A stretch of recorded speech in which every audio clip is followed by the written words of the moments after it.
Hey, how much did you inherit?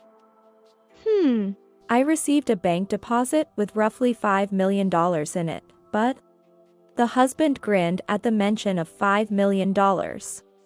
It's understandable to smile at such an amount, but it also seemed like he was plotting something. The next morning when I woke up, my husband was already gone. Had he gone out somewhere? He doesn't usually go for walks, and moreover, today he was off work. Maybe he wanted a break. Thinking so, I had breakfast alone and started cleaning the room. Then, what? Why? Why is it gone? The bank card that was definitely stored in the dresser was missing. Hey. The bank card is gone, do you know anything about it? I called my husband in a panic. Maybe he had moved it somewhere else. That? I took care of it. Oh, and I forgot to tell you, I'm getting remarried, so we're getting divorced, okay? Wait, what do you mean? Just look. There's a divorce paper in the bedroom, right? Well, that's what it is. After telling me this, my husband unilaterally hung up the phone. Stealing the bank card, divorcing, and getting remarried. At that moment, I was about to explode with anger. Less than an hour later, my husband entered the front door in a panic. What are you doing here now? Hey, what's this all about? Why didn't you tell me? I see. That's what it is. I'll tell you everything. My name is Gina. I turned 50 this year. Being born into a relatively affluent family, as my father was the president of a major logistics company. I was dearly loved by my parents, being an only child. However, I was probably raised more strictly about money matters than other families. Listen, money can drive people crazy. You need to learn how to use money properly from a young age. That's what my father always said. Thanks to that, I started working part-time in high school and vowed to buy what I want with the money I earned myself, never begging my father for money. You're working hard on your part-time jobs, aren't you? You can rely on your dad sometimes. He'd be happy if his daughter relied on him. I was told something like this, but had no such intentions. And that didn't change even when I became a university student. Having grown up watching my father's work, I naturally found employment in the logistics industry as an adult. That's where I met my future husband, John. Good job, Gina. It's hot today, but let's do our best. My husband, 3 years my senior, always spoke to me with a kind voice whenever we met at work. Though as an office worker and as a truck driver, we only met a few times a day. Talking to him was something I always looked forward to. What a kind person he was. Gradually, I found myself attracted to his kind nature and, after a fierce pursuit, we started dating. Will you marry me? Yes. I look forward to our life together. 3 years into our relationship, we happily became husband and wife. Truly happy. When I received the proposal, I felt like I was the happiest person in the world. It was as if I was under the illusion of being on top of the world. 25 years have passed since I married my husband. We were blessed with 2 sons, Eric and Paul, and lived happily until one day. My husband's attitude began to change dramatically. Last year, on our wedding anniversary, it was customary for the whole family to go out for a meal together. But that day my husband said for the first time that he couldn't go. I can't make it this year. What? Why? I have work that day. I just can't get out of it. It's understandable if it's work, but since I quit my job when we got married, I really have no way of knowing if it's true. However, my husband, who usually doesn't lie, said so. It's sad that we can't celebrate our anniversary together. But I told him I understood and decided to go out for a meal with our sons.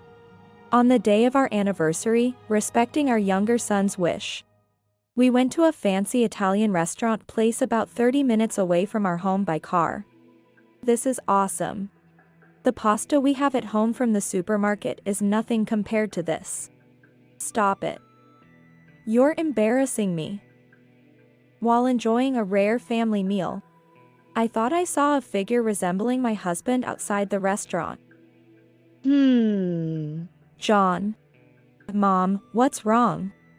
I thought it was my husband for a moment, but decided it must have been my imagination. No, it's nothing. He was arm in arm with a young woman, looking quite close. It must have been my mistake. Even after returning home, I couldn't stop thinking about my husband. Doing chores around the house, I couldn't help but wonder if he might be cheating. I'm home. Tired from today's work. Welcome back. You must be tired from work. My husband returned home in his work clothes looking no different than usual. However, he smelled unusually nice, and despite the hot weather, he didn't seem to sweat much. After he took a shower and had dinner, I decided to ask him directly. Hey. What's up? It might be weird to ask this, but were you really at work today? Upon my asking, my husband froze for a moment. Yeah. I was at work, but why do you ask? Because when the kids and I went out for Italian at noon, I saw someone who looked like you walking outside with a woman. What? Are you saying I was out playing with some woman instead of working? No, that's not what I meant. This makes me sick. I'm going to sleep. I ended up upsetting my husband, and we didn't speak for the rest of the day. Something was clearly off. Could he really be cheating? The next day, his mood hadn't changed, and our conversations became noticeably less. After a year of this strained atmosphere, one day, while my husband was in the bath, I noticed his mobile phone on the living room table. I knew it was wrong to snoop through someone's phone, but I couldn't stop myself. Fortunately, or unfortunately, his phone wasn't locked, and I could immediately see text exchanges and photos. What is this? The phone contained exchanges and photos with a woman who seemed to be his affair partner. This confirmed my husband's infidelity. You're cheating, aren't you? I blurted out to my husband, unable to keep silent any longer. I couldn't bear the thought of him doing such things behind my back. Huh? What are you talking about? I have proof. I showed him his phone, challenging him. But he didn't seem bothered and snatched the phone from me, saying, "What are you talking about? I would never cheat. This girl is just a clerk at the office. She often asks me to take pictures. Being popular is such a hassle." His flippant remark infuriated me. Maybe he was telling the truth, but I had my doubts about him, but for some reason, I let it go and didn't pursue it further. Half a year later. Gina. It's terrible. Come to the hospital quickly. Your father. What happened? Calm down. What about Dad? He was hit by a car. He might not make it. The call from my mother was shocking. He might not make it. My heart raced as I drove to the hospital, considering running every red light in my urgency. Please, God, save my father's life. I prayed as I arrived and rushed to his hospital room. Dad. Entering the room, I found my mother crying and my father lying motionless, covered with a white sheet. Gina, your dad has. Wait, this must be a joke. Dad. Dad. My desperate calls were in vain, my father would not wake up. He had been hit by a car, suffering severe injuries that likely killed him instantly.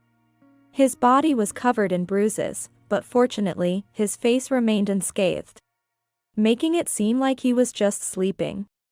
We took my father's body back to our family home in a coffin.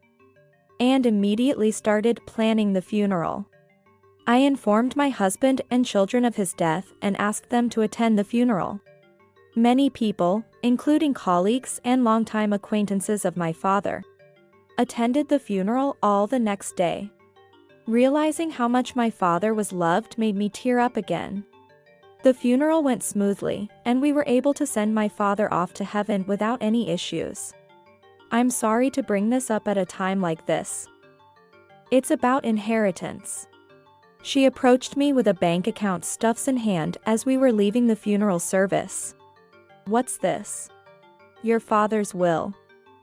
He said to give this to you if anything happened to him. Looking inside the documents, I saw a balance of $5 million. $5 million. According to my mother, I had never relied on my father for money.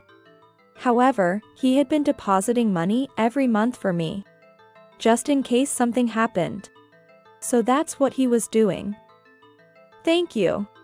I gratefully accepted the bank card and other records, and went home with my husband and children. The next day, I promptly went to the bank to transfer the funds into my name. Leaving such a large sum, the inheritance tax won't be negligible.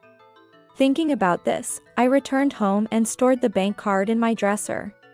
That night, my husband, who had recently been distant, finally spoke to me. Hey, you were talking about inheritance with your mother when we were leaving the funeral, right? How much did you get? I was given a bank card with about $5 million in it. Huh? So, that's how it is. The husband smirked. Hearing about the $5 million seemed to satisfy him, and he headed to the bedroom with a grin on his face. What's with that? Is he just happy about the money, or is it something else? I couldn't shake the feeling that he was up to no good. The next day, when I woke up, my husband was already gone. He doesn't usually go for walks early in the morning, and he wasn't supposed to work today. Where could he have gone? Well, maybe he just needed some time off. With that thought, I had breakfast alone and started cleaning my room. It's gone. Why? I definitely put it here yesterday, when I opened the drawer to organize my clothes. The bank card that was supposed to be there until yesterday was nowhere to be found. Maybe my husband had put them somewhere else. In a panic, I called my husband. Hey, do you know where the bank card went? I had it stored away yesterday. The bank card. I took care of it. Did you notice the divorce papers I left in the bedroom? We're getting a divorce. I was dumbfounded by my husband's sudden declaration of divorce. Divorce. What are you talking about? Let's make it quick. That's what I'm saying. I'm getting remarried. After saying that, my husband hung up the phone unilaterally. This is outrageous. After everything I've done for him, I was so angry I felt like I might lose my mind. Fine. If that's how you want it, I'll show you what I can do. Having completely lost patience with my husband, I vowed to get my revenge. After hanging up the phone with my husband, I started thinking about how to get back at him. Surely he would try to withdraw the money from the bank account. With that thought, I immediately called the bank and reported the bank card as lost. This should prevent anyone but me from withdrawing money. I also submitted divorce papers to the municipal office. Around 11 a.m., I heard noisy sounds and my husband's voice coming from the entrance. Hey, Gina. What the hell is this all about? He left on his own, and now this? I didn't feel like dealing with him, but I reluctantly went to the entrance. What do you mean? I don't understand what you're saying. Why can't I withdraw money from this bank card? I have PIN and everything. So, it was about that. Just as I thought. Well, of course. I told the bank I lost the bank card. Huh? He looked at me, eyes wide in surprise. But, I called, so I should still be able to withdraw money, right? I have the bank card and PIN. Does this man not know basic common sense? Or is he so blinded by another woman that he'd do something like this? Well, it doesn't matter anymore. Basically, the bank allows withdrawals with just the bank card and PIN, yes. But, when you report a card or bank card lost, they require identification documents from the account holder. Why didn't you tell me something so important? This is a mess. I've already started talking about buying a house. Ah, I see. That's what this is about. He thought he could steal from the $5 million bank deposit and set up a new home with his mistress. Just so you know, even if you managed to withdraw it, that money wouldn't be yours. What are you talking about? I have a right to the inheritance, don't I? There's no way that's happening. The only ones with inheritance rights are my mother and me, as the spouse.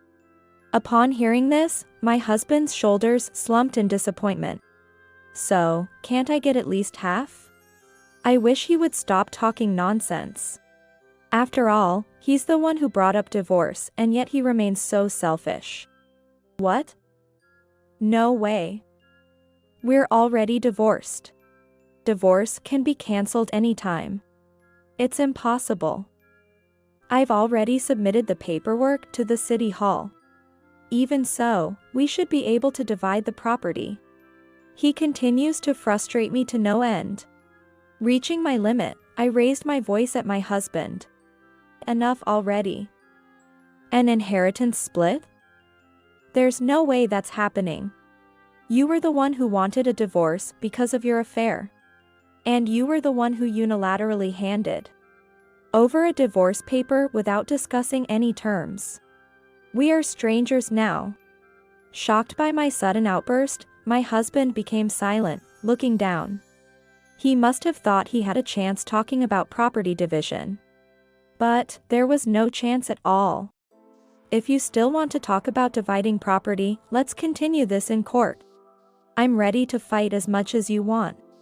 You're going to lose, and I'll make sure to get every last penny of compensation. No, that's not. Then leave.